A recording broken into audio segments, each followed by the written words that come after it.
Hello दोस्तों, कैसे हैं आप सब। उम्मीद है स्वस्थ होंगे। दोस्तों, आज की इस वीडियो में सीडीपी के चुनिंदा प्रश्नों को देखेंगे जो कि सीटेट की एग्ज़ाम की दृष्टि से बेहद ही महत्वपूर्ण रहने वाले हैं। अगर आप चैनल पर नए आए हैं तो चैनल को ज़रूर से ज़रूर सब्सक्राइब कर लें ताकि ऐसी ही महत्वपूर्ण वीडियो आप सब तक पहुंचती रहे। तो आइए दोस्तों, शुरू करते हैं आज की क्लास। पहला प्रश्न है, भाषा विकास के लिए सबसे संवेदनशील समय निम्न में से कौन सा है। और आपके ऑप्शन है वयस्क अवस्था, प्रारंभिक बचपन का समय, जन्म से पूर्व का समय या मध्य बाल अवस्था। तो दोस्तों, भाषा विकास की अगर बात हो रही है तो भाषा विकास के लिए सबसे संवेदनशील समय जो होता है वह होता है प्रारंभिक बचपन का समय। आपका बी ऑप्शन बिल्कुल सही हो जाएगा, क्योंकि दोस्तों प्रारंभिक बचपन का समय जो होता है, इस अवस्था में बच्चे का विकास सबसे तेजी से होता है। एक प्रकार से यह बच्चे की नींव की अवस्था होती है। इसमें मिलने वाला संस्कार उसे पूरे जीवन काम आता है।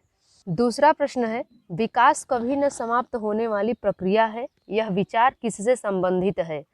आपके ऑप्शन है निरंतरता का सिद्धांत, अंतः संबंध का सिद्धांत, अंतःक्रिया का सिद्धांत या एकीकरण का सिद्धांत। तो दोस्तों, विकास ऐसी चीज होती है, विकास जो कि कभी भी समाप्त नहीं होती है, यह निरंतर चलती ही रहती है। विकास माँ के गर्भ से शुरू हो जाता है और मृत्यु तक चलता रहता है, अर्थात जीवन पर्यंत चलता रहता है। तो यह निरंतरता का सिद्धांत है। आपका ए ऑप्शन बिल्कुल सही हो जाएगा। तीसरा प्रश्न है, शिक्षण और अधिक प्रभावी हो सकता है यदि। आपके ऑप्शन है छात्र को स्वयं कार्य करने की स्वायत्तता व नियंत्रण दिया जाए, छात्र अधिगम शिक्षक द्वारा निर्देशित व नियंत्रित हो, शिक्षक तथ्यों की व्याख्या करने में केंद्रीय भूमिका निभाए, शिक्षण अधिगम को निर्देशित करे। तो दोस्तों याद रखिए, शिक्षण और अधिक प्रभावी कब हो सकता है, जब बच्चों को स्वयं कार्य करने की स्वायत्तता व नियंत्रण दिया जाए। इसलिए आपका ए ऑप्शन बिल्कुल सही हो जाएगा। बच्चे अगर स्वयं कार्य करके सीखेंगे तो वो जल्दी ही सब सीख जाएंगे।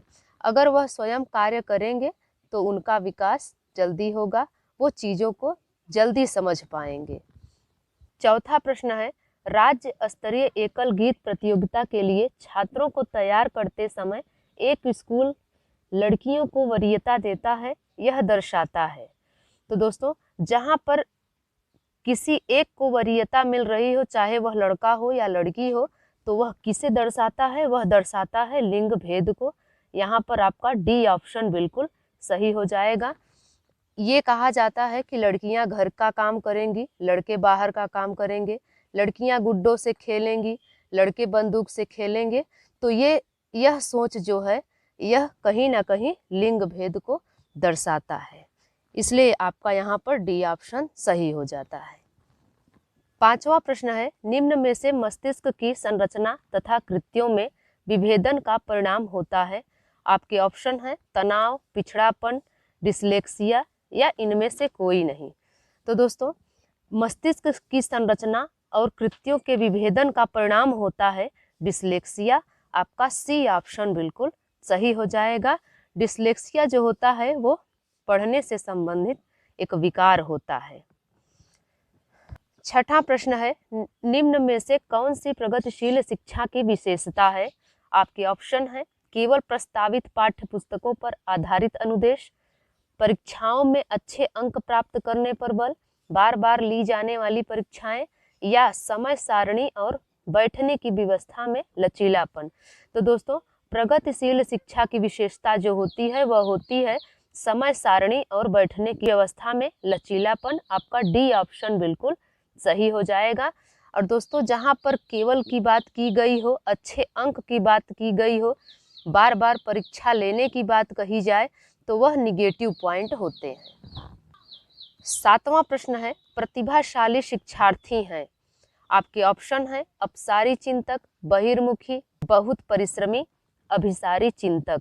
दोस्तों, प्रतिभाशाली शिक्षार्थी जो होते हैं वो होते हैं अपसारी चिंतक, यहाँ पर आपका ए ऑप्शन बिल्कुल सही हो जाएगा। अब सारे चिंतक को सृजनात्मकता से जोड़ा जाता है, मुक्त अंत से जोड़ा जाता है। अगर कोई प्रश्न पूछने पर बच्चा एक से अधिक उत्तर देता है तो वह अपसारी चिंतक के अंतर्गत आता है। अगर किसी प्रश्न का एक ही उत्तर हो, फिक्स हो, तो वह अभिसारी चिंतक के अंतर्गत आता है।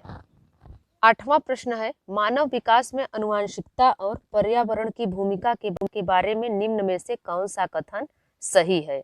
आपके ऑप्शन है, व्यक्तिगत विभिन्नता का एकमात्र कारण आनुवंशिकता है। बी कह रहा है, पर्यावरणीय प्रभाव मानव के विकास को पूरी तरह से आकार देते हैं।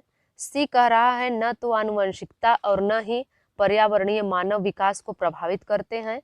और डी कह रहा है कि आनुवंशिकता और पर्यावरण दोनों एक जटिल परस्पर क्रिया में मानव विकास को प्रभावित करते हैं।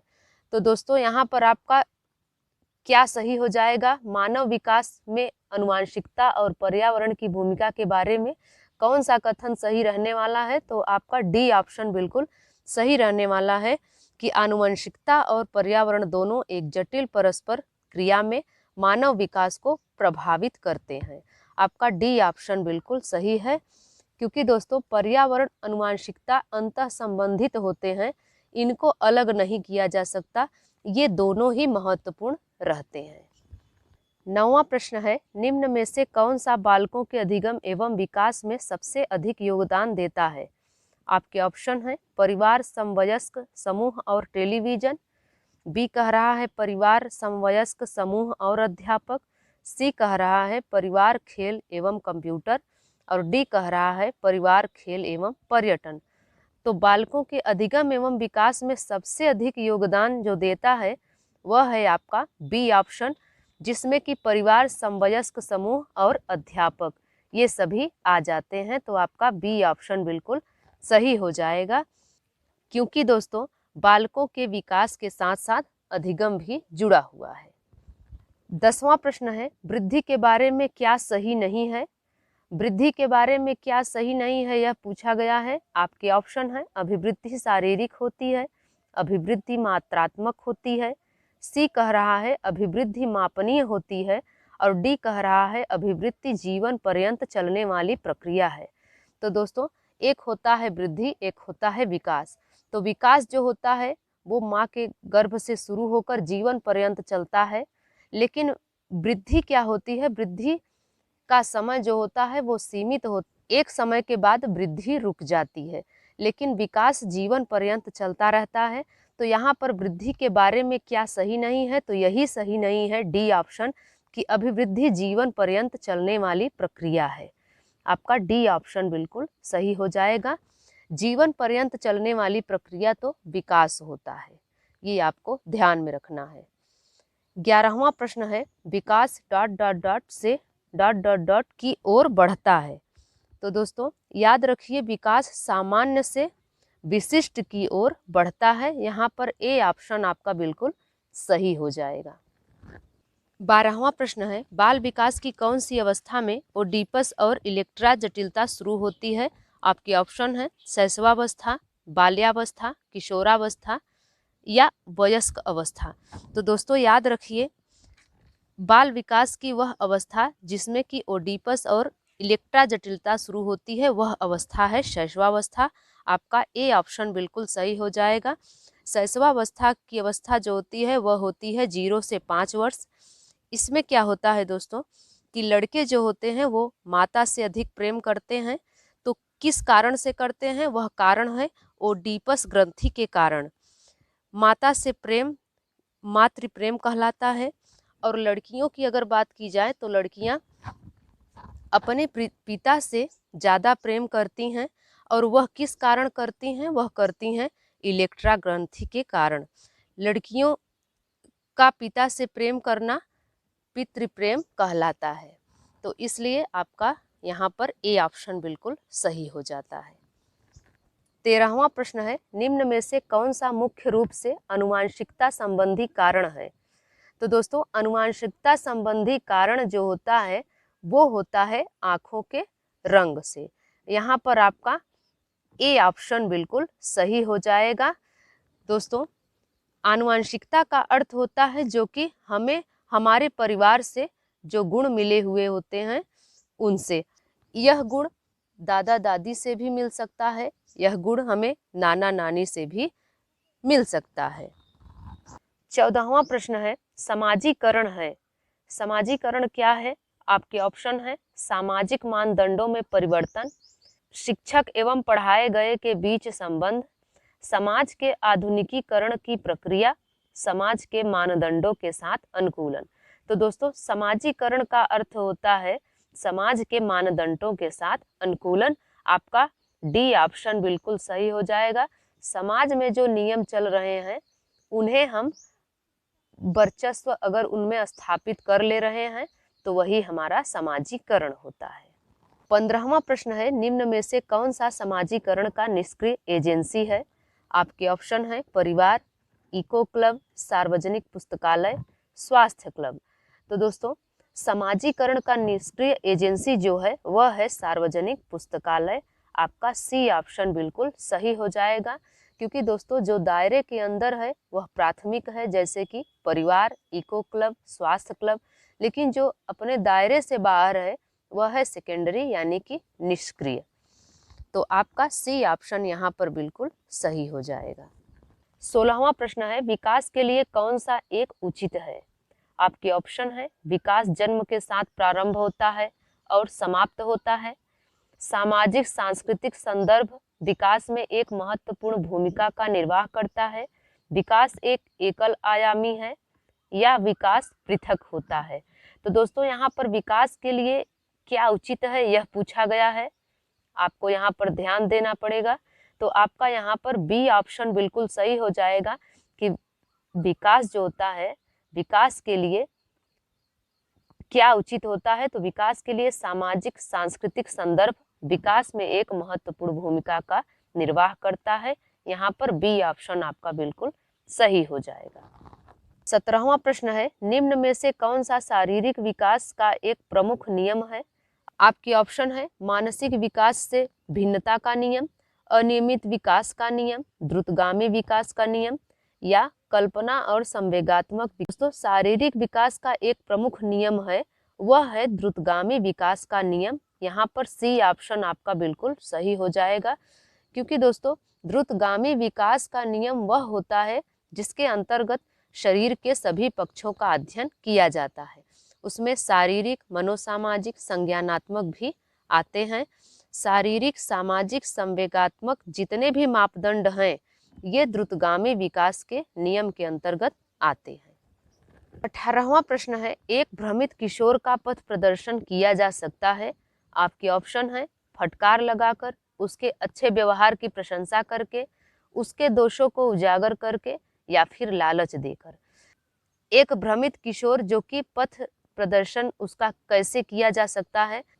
यहाँ पर बी ऑप्शन आपका बिल्कुल सही हो जाएगा कि उसके अच्छे व्यवहार की प्रशंसा करके उसका पथ प्रदर्शन किया जा सकता है। 19वां प्रश्न है सूझ द्वारा सीखने के समग्राकृतिवाद के प्रवर्तक हैं। आपके ऑप्शन है कोफका, थार्नडाइक एवं कोहलर। बी कह रहा है कोहलर, कोफका, फ्रायड। सी कह रहा है वर्दीमर, कोफका एवं कोहलर। डी कह रहा है वर्दीमर, फ्रायड, कोहलर। तो दोस्तों, आपको याद रखना है कि सूझ का सिद्धांत किसने दिया है? सूझ का सिद्धांत कोहलर ने दिया है। इन्होंने किस पर प्रयोग किया? इन्होंने चिंपैंजी पर प्रयोग किया। और ये कौन थे? तो ये गेस्टाल्टवादी थे। तो गेस्टाल्टवादी के प्रवर्तक जो हैं वह वर्दीमर हैं। Wertheimer, Kohler, Koffka. आपका यही ऑप्शन सी बिल्कुल सही हो जाएगा कि समग्राकृतिवाद के प्रवर्तक वर्दीमर, कोहलर और कोफका जी हैं। 1912 में गेस्टाल्टवाद का उदय हुआ, ये भी आपको ध्यान में रखना है। लास्ट प्रश्न है निम्न में से कौन सा युग्म सही नहीं है? आपके ऑप्शन है जॉन डीवी जो कि संरचनावाद हैं, वाटसन व्यवहारवाद, जीन पियाजे संज्ञानात्मक विकास, वर्दीमर गेस्टाल्टवाद। तो यहाँ पर आपको सही युग्म बताना है कि क्या सही युग्म नहीं है। तो अगर आप यहाँ पर देखेंगे तो आपका ए ऑप्शन बिल्कुल सही हो जाएगा जॉन डीवी संरचनावाद नहीं है क्योंकि ये प्रगतिवाद से संबंधित हैं, और बाकी वाटसन व्यवहारवाद से संबंधित हैं, जीन पियाजे संज्ञानात्मक विकास से संबंधित हैं, और वर्दीमर गेस्टाल्टवाद से संबंधित है। तो दोस्तों, आज की यह वीडियो आपको कैसी लगी कमेंट्स में ज़रूर बताएं। अगर यह वीडियो आपको अच्छी लगी हो तो लाइक शेयर ज़रूर करें। तो मिलते हैं दोस्तों अगली वीडियो में, तब तक के लिए नमस्कार।